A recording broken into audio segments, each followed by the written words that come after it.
পুরুষের মন বড় মারাত্মক জিনিস।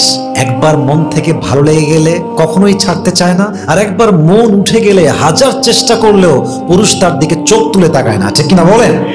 এই জন্য পুরুষের ব্যক্তিত্ব আর ভালোবাসা যে সস্তা হিসেবে নিয়েছে সে চরম লেভেলে ঠকে গিয়েছে। আমি সবাইকে সাজেশন দিব, পুরুষের আত্মসম্মান বোধ বজায় রাখবেন, পুরুষের বিশ্বাস এবং ভালোবাসা ধরে রাখবেন।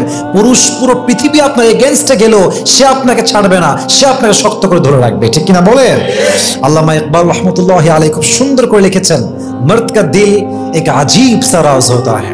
रिपीट अगेन, मर्द का दिल एक अजीब सा राज होता है। एक बार किसी को दिल से चाह ले तो उम्र भर निभाता है, और अगर एक बार दिल उठ जाए तो हजार कोशिश कर लो फिर भी उसकी नजर उसकी तरफ कभी भी नहीं उठती, ঠিক কিনা বলেন? মানুষ পুরুষের মনটাই হচ্ছে অবাক করা একটা বিষয়। মনে ধরলে ছাড়ে না, মন থেকে উঠে গেলে হাজার চেষ্টা করলে মনটা তার দিকে আর যায় না, ঠিক কিনা?